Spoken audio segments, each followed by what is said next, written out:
At best, we could only say the type of corruption in China is good for risky, imbalanced growth. But is that good? It's not good, right? And I know that people may find that unsatisfying because, hey, I want you to tell me what is the silver bullet to this utopian world where there is rapid growth and absolute no social cost. I don't have this silver bullet. I've never found one.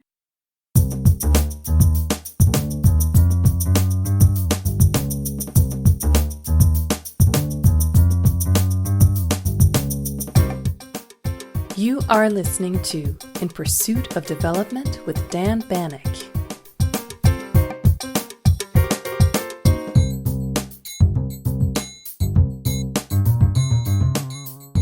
China has not only achieved impressive economic growth in recent decades, but has also managed to lift hundreds of millions of its citizens out of poverty. How was this possible? What role did Chinese institutions, leaders, and bureaucrats play in achieving this impressive result?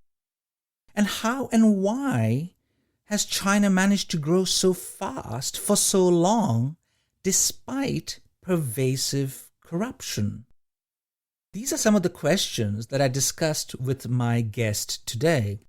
Yuen Yuen Ang is a professor of political science and an expert on China at the University of Michigan. She has written two very impressive and award-winning books. In her first book, How China Escaped the Poverty Trap, published in 2016, she explains how policymakers were able to design national reform packages and were thus able to create an adaptive environment around the bureaucracy. Local governments also played a key role in achieving poverty reduction in China. And in this book, Yuen argues that China's rise was not the result of top-down control, but rather of so-called directed improvisation within a single-party regime. In her most recent book, China's Gilded Age, The Paradox of Economic Boom and Vast Corruption, that was published earlier this year, Yuen challenges the conventional wisdom that rich countries became rich by first eradicating corruption. She argues in this book that the dominant type of corruption in China is not petty bribery or outright looting, but access money, that is, elite exchanges of power and wealth. Yuen and I discussed both her books, and I hope you enjoy our conversation.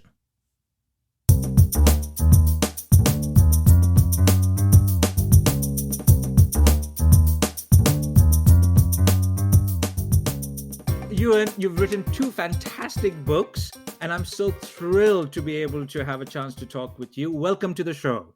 Dan, thank you very much for having me. I really appreciate your kind words, and I'm so excited to have this conversation with you today. Let me start with a very broad question, Yuen, and that has to do with, I've been studying China for a while. I often go to China. I haven't done so this year, which is really worrisome. And what has always fascinated me is this kind of this success story, right? That about lifting hundreds of millions of people out of poverty. And this is something that perhaps not everybody appreciates in the West, this phenomenal achievement. So why don't I just start by asking you this very general question? How on earth did China achieve this fantastic poverty reduction within a span of just a few decades? That is a great place to start. We should start with China's phenomenal achievement of poverty reduction. And this morning, just to be sure, I checked the numbers again. It ranges anywhere between 700 million to 850 million people lifted out of poverty, depending on the sources that you look at. And, I think it is only in China where the margin of error is 100 million. In other countries, countries and be like, plus and minus 10,000. But in China, it's like plus and minus 100 million.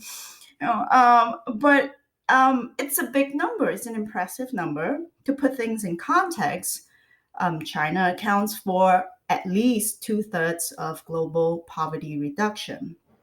And so I think that backs the biggest question for everyone, which is how China did it.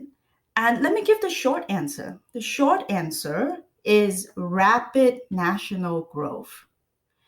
And what my work is about is explaining the political foundation that enables this national growth. And the reason I start with that is that a lot of times when people hear the words poverty reduction, the first thing that comes to mind is aid relief, poverty welfare, or Xi's poverty campaign. And so when my book came out, uh, almost once every month, I would get a media inquiry asking me to comment on Xi's poverty campaign and poverty anti-poverty policies, and to which I would reply, I'm sorry, I'm actually not a poverty expert, and the journalists understandably would be completely puzzled. And the reason for this is that the first 35 years since market opening in 1978, China reduced that poverty through rapid economic growth. So to understand that, we actually have to understand the politics of growth. And the Xi anti-poverty campaign only began in 2012 when China was already a high middle income economy. And that campaign was focused on targeted poverty relief to take the remaining, to accomplish the last mile of poverty reduction. So that history, that period past 2012 must not be confused with the period before 2012, which was the time when the 700 to 800 million people were lifted out of absolute poverty.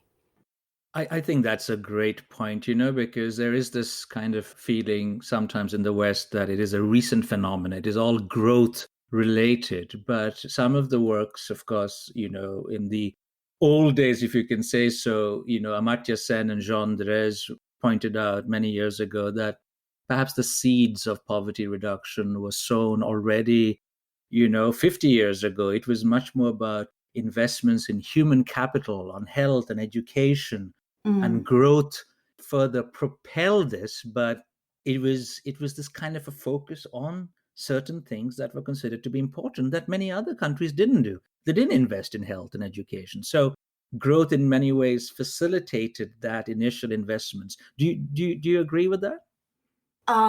Definitely the health, the education was part of it. The bigger emphasis that I place in my book is what are the political arrangements that enable entrepreneurship and investment, right? So that would be what Douglas North called institutions.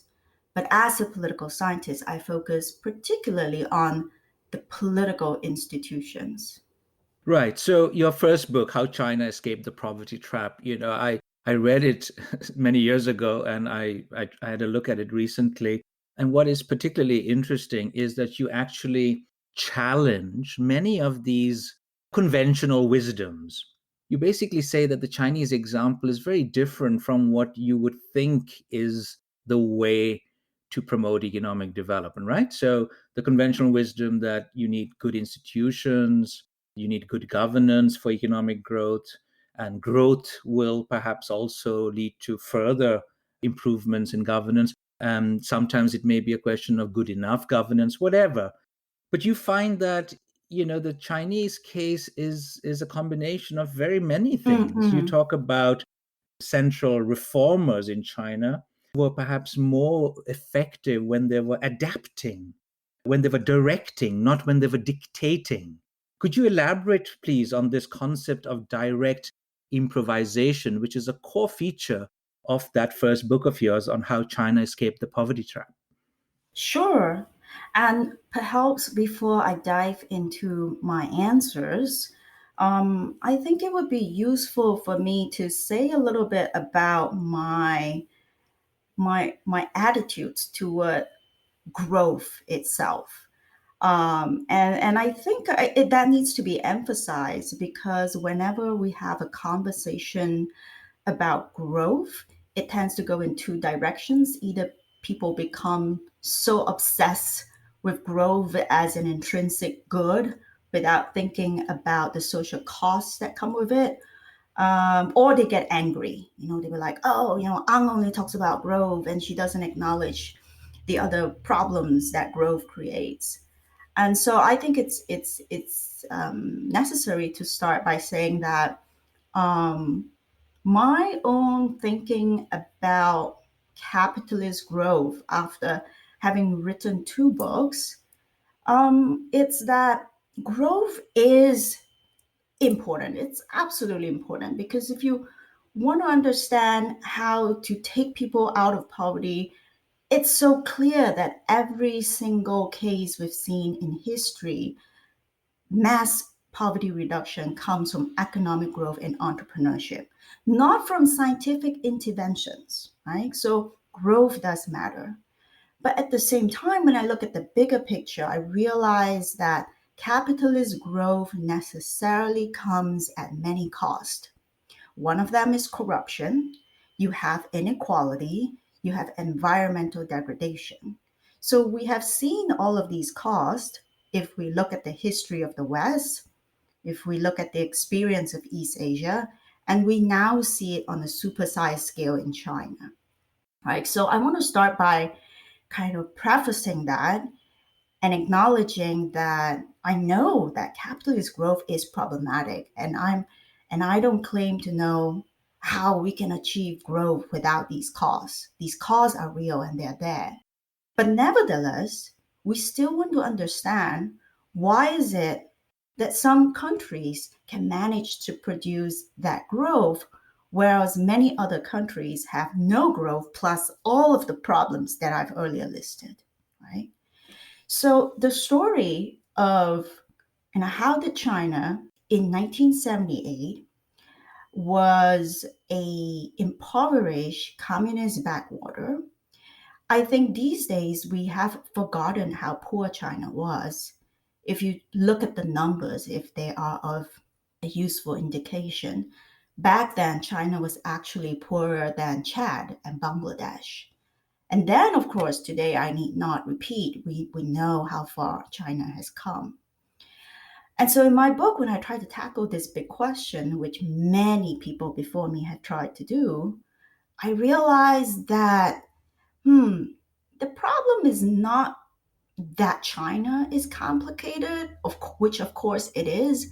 The problem is that the way we think or try to explain really complex outcomes like economic and social mass transformation, we just don't have the right approach. Our conventional approach in social science is mechanical, right? And I call that a paradigm in the sense of it's a way of thinking, it's a way of seeing the whole world. And a paradigm is made up of a number of assumptions that we take for granted, right? In our everyday life, we operate on paradigms. So, for example, before COVID, you would go out on the streets, you take a bus, you hang out with people. The assumption is that the strangers around you wouldn't hurt you, right? So we trust strangers. And so assumptions are really crucial to the way we understand the world and the way we function. So when I come back as a social scientist and I look at our paradigm and our assumptions, you can see that there are a number of them. One of these assumptions is that causation is linear, right? So we are constantly looking for what is the X that causes Y, right? What is the thing that causes growth? Or what is the thing that causes institutions? And because we are so fixated with linear causation, we ended up with chicken and egg problems. Meaning, in the context of development, the most widely debated question is it growth that led to good institutions, or is it good institutions that led to growth? That's one of them. And the second assumption is a very atomistic mindset, which means that we see things as separate parts. So either your silver bullet is good institutions, or your silver bullet is capital and labor inputs, or it is something else. And we just don't have a framework for putting things together in a sensible and coherent and yet not simplistic way. And so, in order to explain the biggest economic transformation in modern history, it's not just about understanding China, it has to be about deeply revisiting and questioning the assumptions that we hold that shape the world the way we see the world.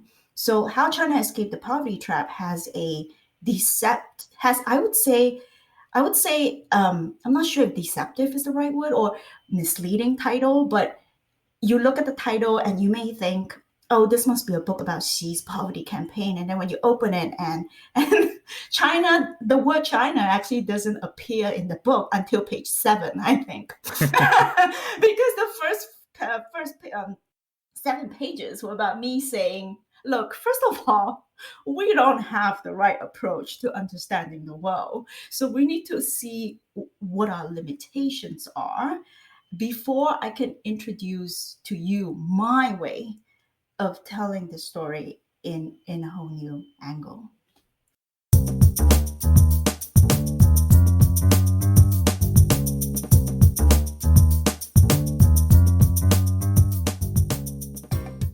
So, this is something that most China experts would say, that there is no one China. And I think you do this very well in all of your work.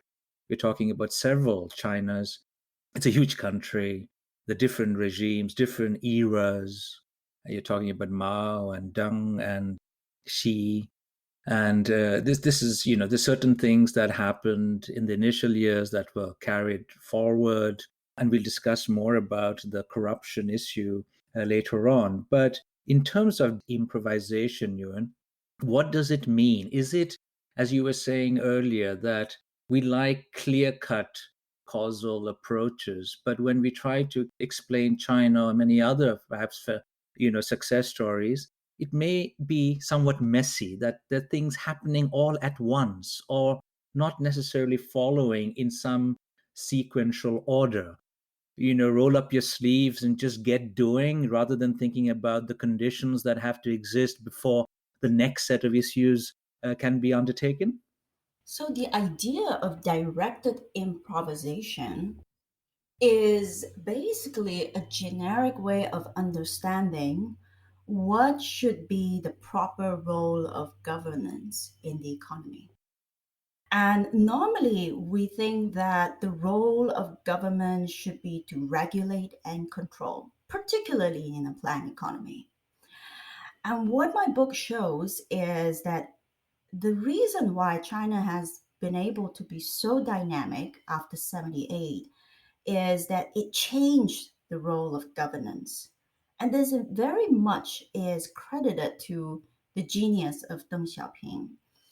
Um, Deng Xiaoping, when he took over China, he knew that it was important, first and foremost, for the country to have political unity and stability.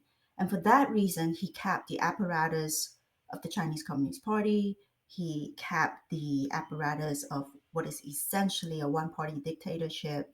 And he also decided not to criticize Mao, which is why we still see Mao on in Tiananmen.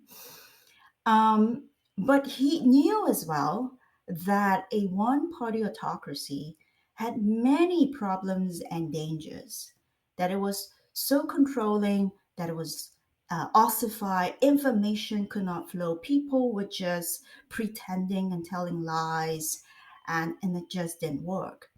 So what he did was that he changed the role of the central government. So Beijing went from being a dictator, a commander who told localities what to do, into a director.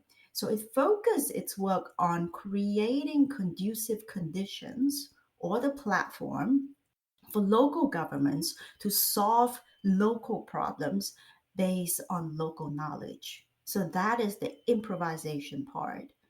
And the reason why I use the term improvisation is that improvisation captures a particular form of adaptation. It means using what you have. So, this is another key characteristic that we can find in the Chinese development process, which is that the first step that they took out of escaping poverty is that they use whatever existing resources, features, or structures or institutions that they have. And then they just repurposed it for the purpose of capitalist market growth. Right? So, this is what I mean by directed improvisation. Beijing being the director and the local governments doing the improvisation. But this concept of directed improvisation is by no means unique to China. It manifests within China in the bureaucracy because it is a state directed economy, it is a communist system. But you can actually find manifestations of directed improvisation in many other contexts. And one of them, you may be surprised, is the United States. So, directed improvisation is by no means unique to China. It manifested in China in a unique way in the form of a governmental model. But you can find parallels in other places. And one of these parallels, you may be surprised, is the United States. So there is one really insightful book that I would recommend. It's called State of Innovation by Fred Block and Matthew Keller. And when I read the book, this book, by the way, is about the role of the US federal government in technology development in the US. And the moment I read the book, I was like, this is directed improvisation American style. And what it basically tells is the story of how the US federal government facilitated the rise of technological innovation, not by dictating, commanding, or setting targets, or imposing export controls and the like, but by simply focusing on playing the role of a director. So it provided seed funds, it provided collaboration networks between different communities, and it provided the necessary platforms for cooperation. And the equivalent in China is what you saw in the first 30 years of market reform. So this is what I mean by directed improvisation. And with this as an adaptive foundation of governance, we therefore see a whole variety of factors come together at different times in different parts of China, and this is how you can tie all of the threads that I've previously referred to into a single story. And at the core of the story is the role of government, except that it is not the role of government as a commander, but as a director of human creativity. In both your books, there's this underlying theme, and which really I find fascinating. It's the role of the bureaucracy.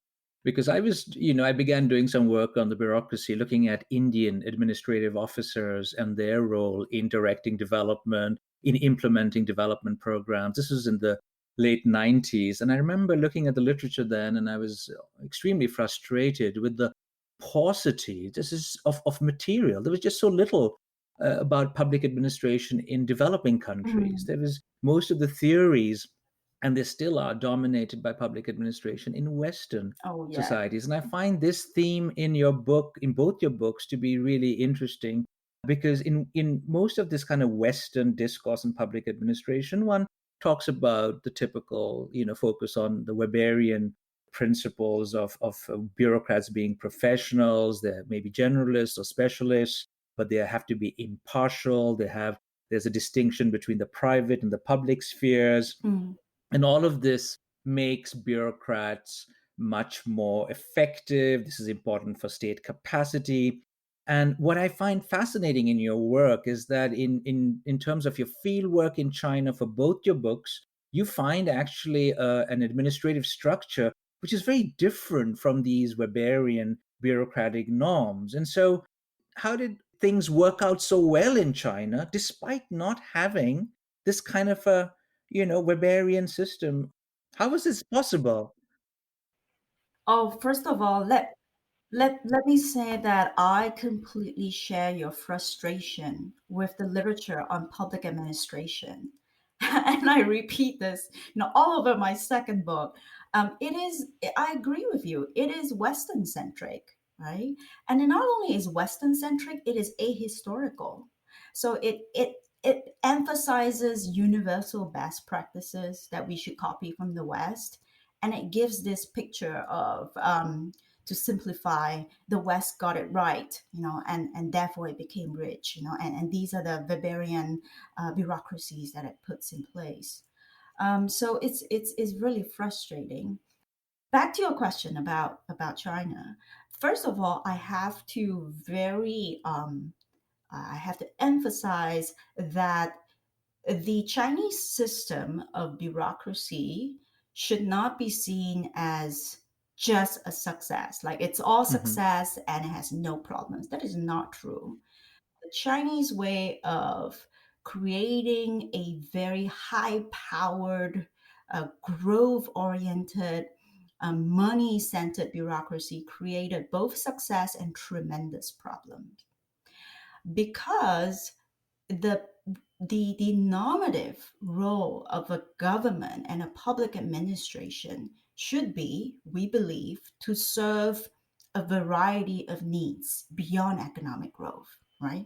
We believe that they should care about the quality of services, about equity, about public integrity, and so forth. But what you see in practice in the Chinese system after market opening is that it kind of went on a 180-degree turn from a Maoist, radicalized ideological bureaucracy to one where the bottom line was how much money can you make, whether it's tax revenue for your local government or it's the amount of fees you can collect for your agency or how rich an official can get. The bottom line became money. So you can say that it is a success to the extent that you have millions of officials who are so committed to getting rich. But of course, it brings a lot of problems. And that is why my second book is on corruption. So I think it's necessary to caveat that.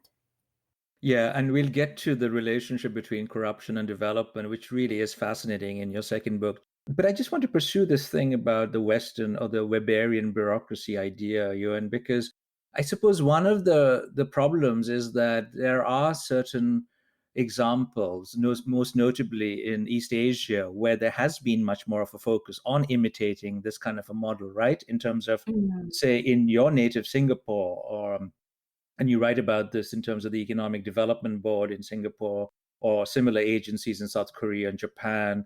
If you think about the work by Peter Evans, he's taught me before.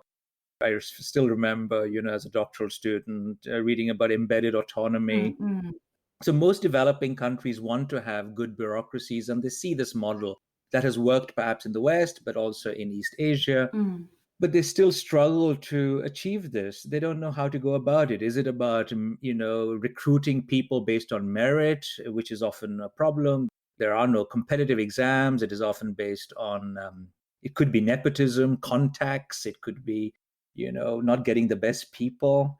And so I wonder, and before we get to the corruption and development nexus, what would you say to countries, to policymakers in many low income countries that are really struggling to reform their public administration? What is the way forward? What would you suggest based on, say, China's experience, but also your reading of the literature? What would be the most important sets of issues to tackle if one did not follow this typical Weberian model? Oh, those are really good questions. Let me first quickly comment on your point about the East Asian developmental states. which is a literature that very much inspired my own thinking and interest in development. China is often lumped together with the East Asian states and regarded as the same type, but it is actually very different because the East Asian developmental states were relatively small and highly centralized. So in Singapore's case, right, it is the size of a city, right? There is no centralization or decentralization to speak of. And also in East Asia, as the work of political scientists like Atul Kali shows us, was very deeply influenced by the colonial legacy. So in the case of Singapore, it already had a fairly efficient elitist bureaucracy that was inherited from British rule. When you come to China, um, uh, people talk about the 5,000 years of Confucian history and so forth, but the reality is that in 1978, the more pressing reality is that China had a communist bureaucracy, right? And this communist bureaucracy was very poorly educated. There was one study that finds that the average years of schooling of local leaders in China at the start of reform was about 7 years. 7 years. Like these are not well-educated people because they had been born in difficult times and their education was disrupted during the Cultural Revolution when schools were closed for 10 years. And many of the cadres, the ones who were most valued by the party, were people who were poor, who were farmers, who have no elite or rate background. Right? So this was not at all like the kind of bureaucracy that Japan or South Korea or even Taiwan and Singapore had. It was on the whole, a really massive group of local cadres who were poorly educated, who were radicalized, and who were very locally based, mostly rural. And so it is a completely different challenge when it comes to becoming a developmental state in these circumstances.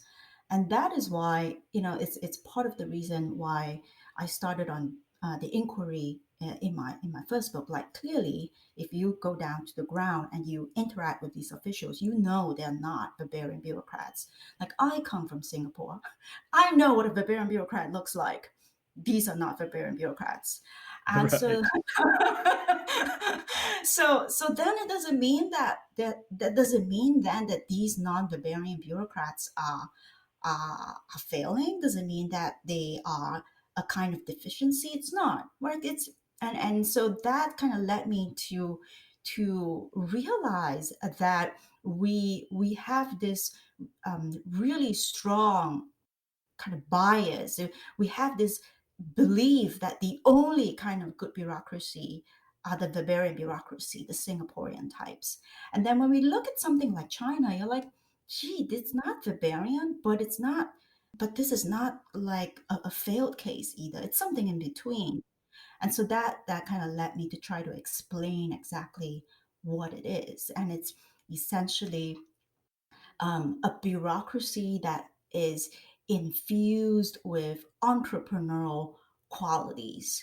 And these entrepreneurial qualities are, on the one hand, very growth promoting, but on the other hand, it can become corrupt and extractive, right? So this was kind of what led me to really challenge the barbarian model. So it's a good question that you raised.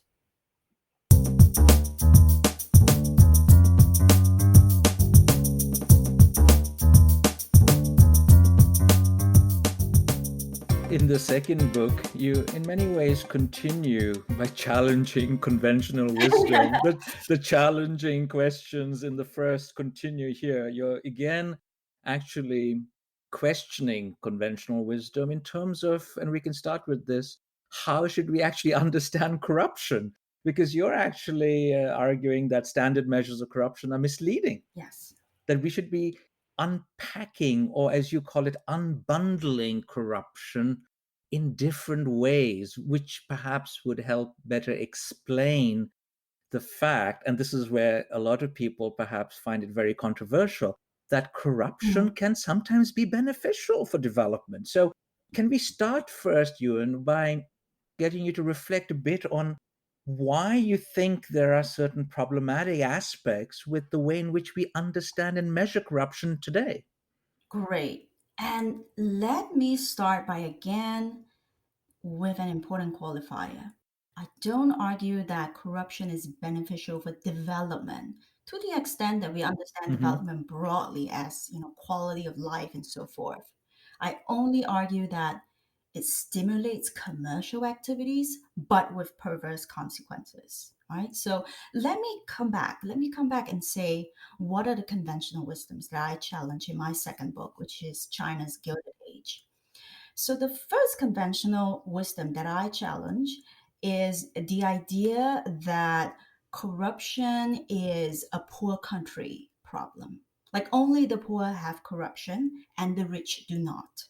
And that is exactly what we see in global indices, right? If you look at the results of global indices, the cleanest country is always the richest, the poorest country is always the most corrupt.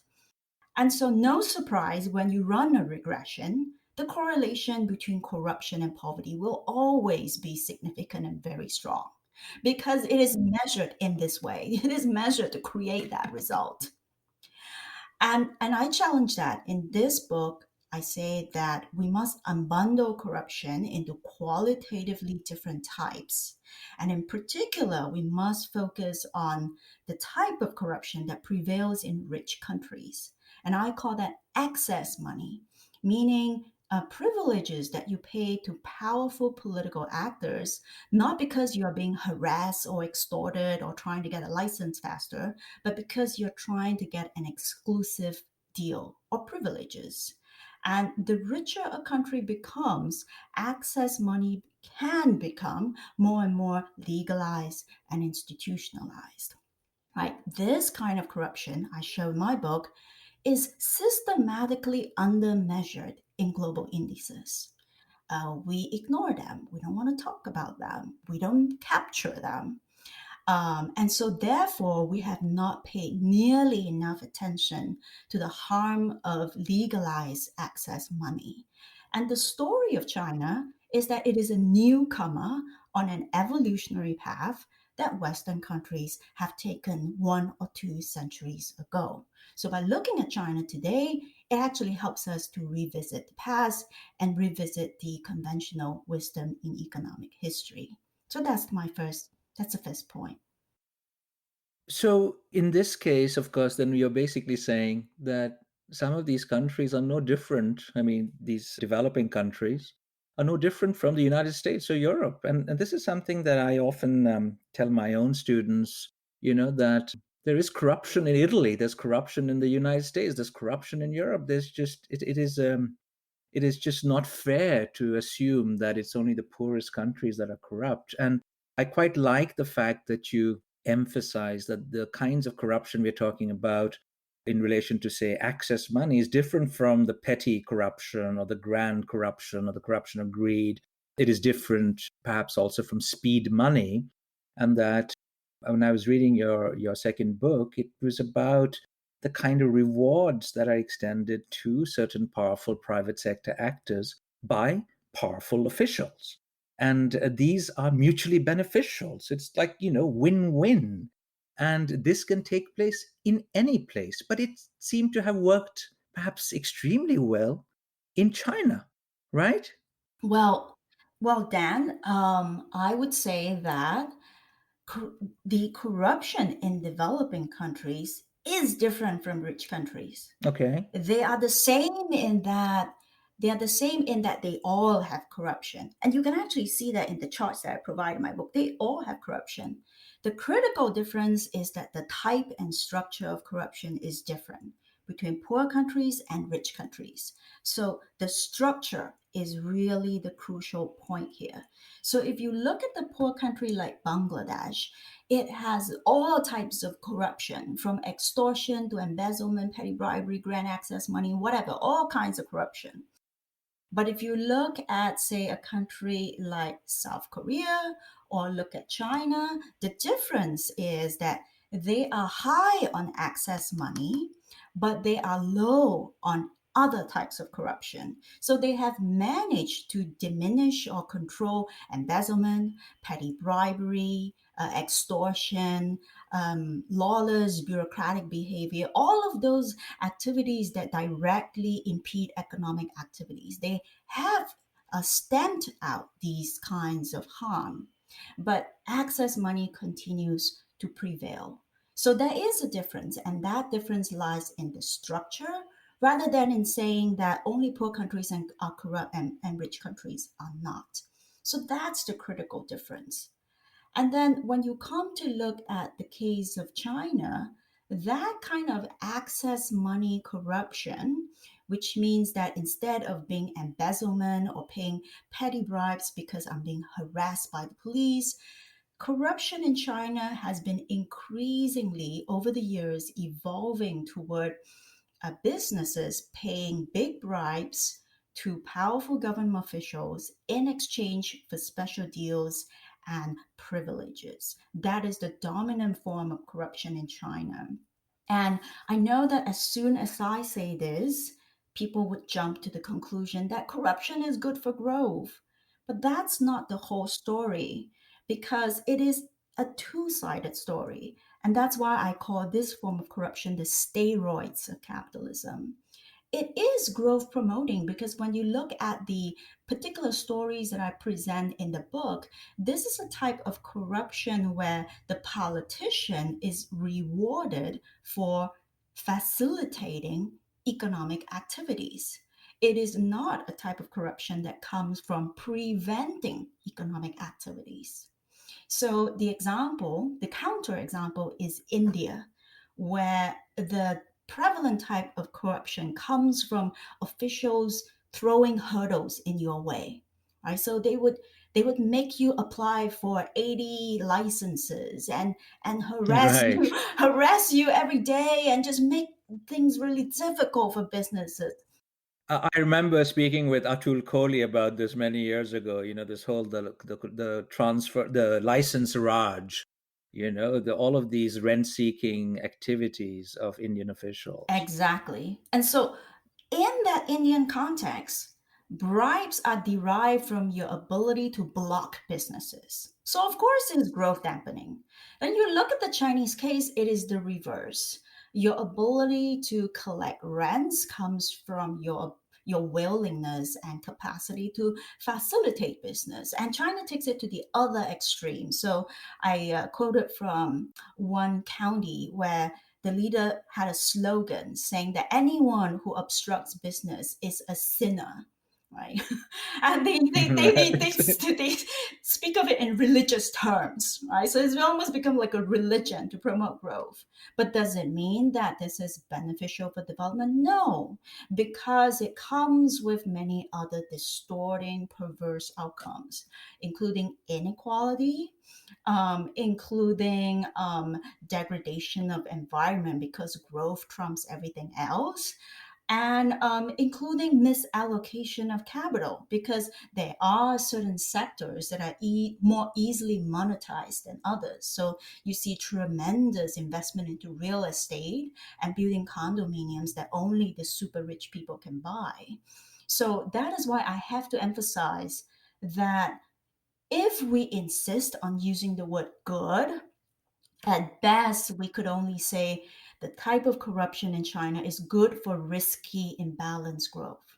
But is that good? It's not good, right? And I know that people may find that unsatisfying because hey, I want you to tell me what is the silver bullet to this utopian world where there is rapid growth and absolute no social costs. I don't have the silver bullet. I've never found one. I've never found a country that has come a long way without creating a lot of problems along. I don't have a single example in my mind. I can tell you in the Chinese case that yes, they have achieved great transformation within one generation, but at significant social cost and with perverse consequences that they are still trying to deal with today. In one part of your book, I think I read this heading, corrupt but competent. In many ways, that Mhm. sums up this. And you argue that leaders or political careers are shaped by both performance and patronage. And it is really about, as you were saying, about profit sharing, right? It's like we're all in it together. I don't get much money from salaries, but I don't want more from the central government, my basic salary. If I can show some innovation, I can attract investments, maybe I can get some other fringe benefits. And together, maybe that would be an attractive thing for me. But I wanted to ask you something about, this is just a personal experience. The last 15 years, 10, 15 years, I've been going to China regularly. And this question that a lot of people ask me about gift giving, the kind of relationships that Mhm. whenever I'm at a dinner, there's always these gift bags that are packed, and people's cars, the trunks are full of ready-made gifts, because you don't want to be caught not having a gift. I'm always in that situation. I Yeah. feel like my books that I give are just not very attractive gifts. So there's this kind of a culture where you show appreciation and you give gifts, and it is this kind of building relationships, showing gratefulness, or just saying that, I appreciate this gesture. Do you think there's something there that maybe it's not always a clear cut distinction between what, is a bribe or what is more, I don't know, it's just the kind of relationships that you don't want to be impolite? Is there something there in terms of how we should understand some of these acts that may be termed as corrupt, but maybe are not always perceived to be corrupt in a Chinese context? I think you are asking a question about culture, right? Cultural That's perceptions correct. of corruption. Yes, and you know, um, your anecdote reminds me of my own experience. I agree that gift giving is such a predominant culture in China that every time I visit China, I have this at least one whole luggage filled with gifts, right? Right. And I'm always trying, like, please give it out as quickly as possible, so I don't have to carry all these bags with me. But so I relate. I relate to your experience. That's what I was trying to say. But what I would how I think about this is that sure, on a daily basis, your interaction with friends and acquaintances, the gift giving is a cultural practice, and it is also a deep cultural practice in the sense that it's not like someone would give you a gift and then immediately ask a favor of you, right? So sometimes it's just giving a gift as a kind of friendliness to build a relationship. A favor may or may not be asked to you, but to the extent that it is a culture, it's just a practice of building up friendly relations so that if time comes to ask for a favor, I'm more likely to get one, right? And I don't So it's like an investment in the future, right? I mean, it's it's just investment you in don't want to be. relationships, and in Yeah. my view, I don't think that it's uniquely Chinese at all. You can take the word investing in relationship and put it like on a Goldman Sachs advertisement, and it Right. works just as well, right? And so on a daily basis, I it's gift giving is a culture, and I that is not corruption. I think when you get to the kind of cases that I study in my book about grand corruption, I don't think that those individuals involved in those cases have any doubt in their mind that they're engaging in corruption. I don't think that they are so naive to think that, oh, it's just a culture of gift giving. No, at that level, with those stakes, where the gift is not a book, it's not a souvenir, it's like a condominium. I'm sure that the parties involved know what is at stake when the thing being exchanged is of such high value. So that is why I don't make cultural arguments about corruption in my book. At a Hmm. very high level, people know what they're doing. And also at a very high level, where high stakes are exchanged, it's not uniquely Chinese. It happens in every society where, powerful and intelligent people find ways to advance their own interests.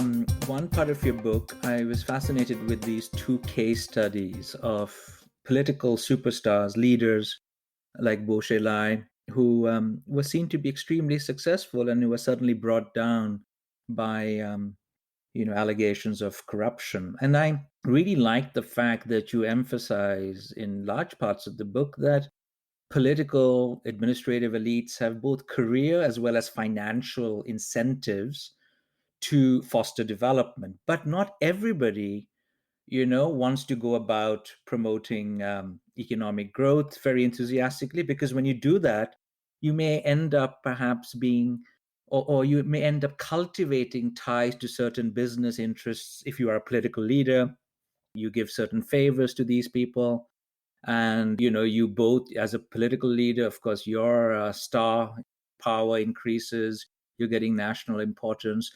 The person or the private sector actor that you're giving favors to is also making a lot of money, and all of this is, you're sharing the profits, and everybody's benefiting, until of course somebody is accused of corruption, and then the whole thing falls apart.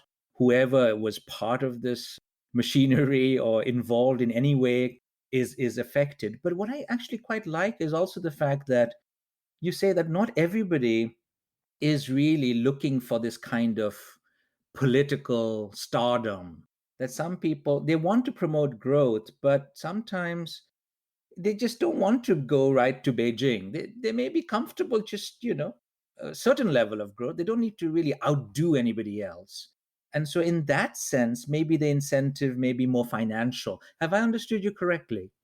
So I think you are referring to the part of my book about corrupt, incompetent officials, and if I That's understand correct. correctly, you're probably referring to the stories which I tucked in the appendix about some officials who are not ambitious. Is that what you had in Right. mind?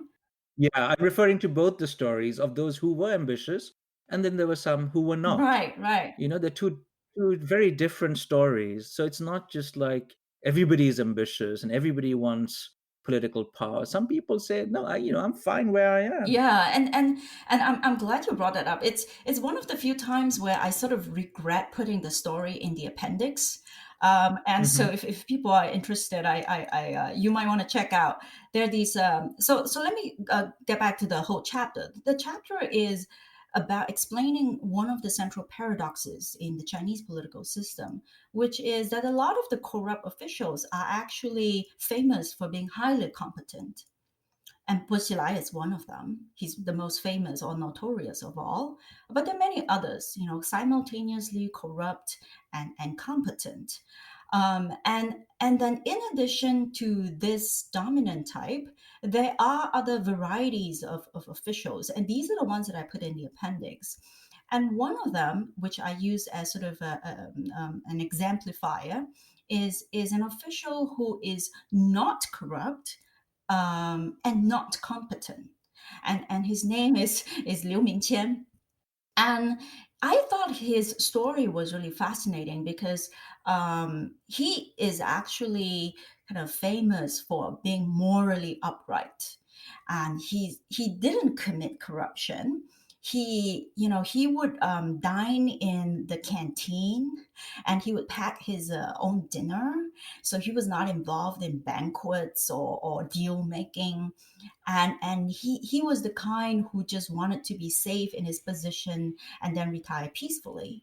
Nevertheless, he was still held responsible for corruption, and then fired because he was in a city where a vote buying scandal broke out. So there were businesses trying to buy their seats into the Congress, and because this scandal broke out when he was the leader, he was held responsible for it. So that's how the Chinese corrupt definition of corruption does not is not limited to just taking bribes. If you were found incompetent, that's also considered corruption, and you can be fired for that. So he was in of that variety. And what was interesting in Liu Mingqian's case is that even the Chinese media were very condescending toward him. And they were like, this guy, he's not corrupt, but that's precisely his problem. He has no spine. And so the Chinese culture is at least today is despises officials who are not decisive and strong. And so he fell, but he was not appreciated at all for being morally upright.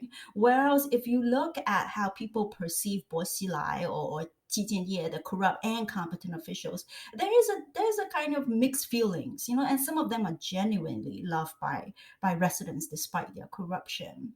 And so I think that's quite revealing about public perception in China and about what it takes to rise and survive in China's political system.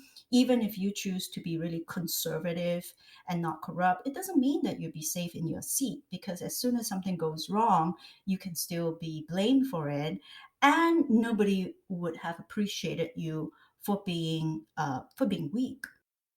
Ewan, the problem of writing two fantastic books is that I have just so many things I'd like to talk to you about. And your books are so rich in empirical material, hundreds of interviews, methodological innovation. You really have done a fantastic job. But we don't have so much time. So, a final set of issues I wanted to discuss with you, and that has to do with the kind of sustained campaign, as you put it, that the current Mm, president Xi has undertaken since 2012, 2013, in yeah, terms of prosecuting 2012. corrupt officials. And I was fascinated that you provide these numbers that between 2012 and 2017, apparently there were 12 million tips and reports from the public, and there were 2.7 million leads.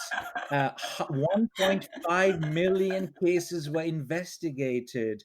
1.5 million individuals were disciplined. I mean, this is just mind boggling. Criminal charges were pressed against 58,000 offenders. And all of this ranged from warning letters and pep talks to Yes. removal of, party membership, demotion, dismissal, criminal prosecution, you name it. And so I'm just wondering, how effective is this? Has it got people to be really afraid? I know that a lot of my colleagues now don't invite me to these lavish dinners anymore. They're cutting back on expenses and all those fancy gifts. So I know there's much more in recent years, this kind of fear that you're not supposed to pursue a lavish lifestyle. You don't want to attract undue attention. But my question really is, how effective has this sustained strategy been? Because you make this point in the book that this is quite unusual, because this kind of anti-corruption campaigns are often episodic, but in this case, it's lasted and it continues. So, what is the future of this kind of anti-corruption campaign? Is it effective? Is it having an impact? Is it actually having an adverse impact on economic growth, or in terms of the entrepreneurial efforts? Are people like holding back now because they have to be so careful? Oh, the short answer would be mixed outcomes. But I am glad you highlighted the paragraph of those numbers, because bear in mind, the margin of error is 100 million, right? So Right. plus and minus 100 million. So numbers in China are always very big. It is a very populous country and a populous bureaucracy. The short answer to your question is mixed results. Has it terrified officials and made them very careful of not engaging or being perceived of engaging in corruption? Oh, absolutely. The effects are broad and they're deep and they're strong. And so it has created both good and bad. Good in the sense that the crony capitalism that was happening in China was really getting out of control.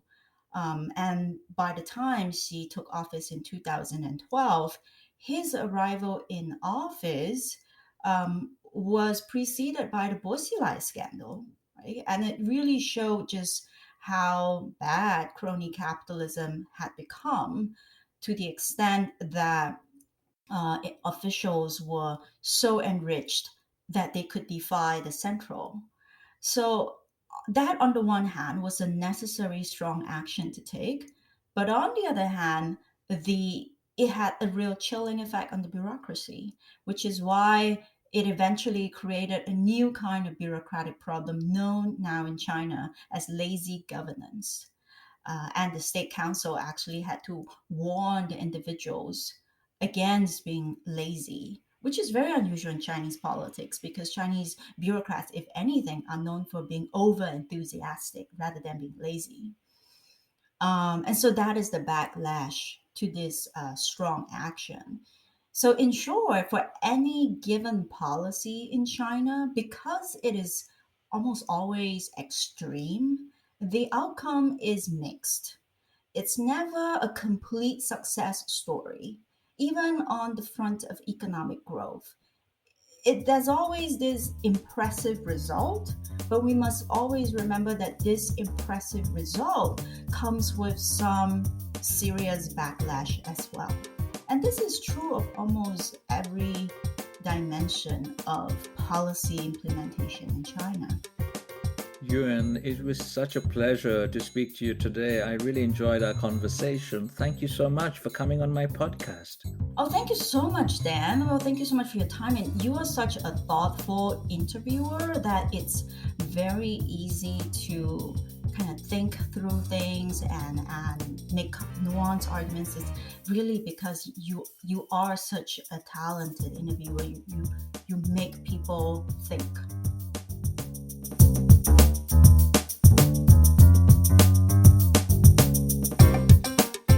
If you enjoyed this podcast, please spread the news among your friends and share it on social media. The Twitter handle for this podcast is Global Dev Pod.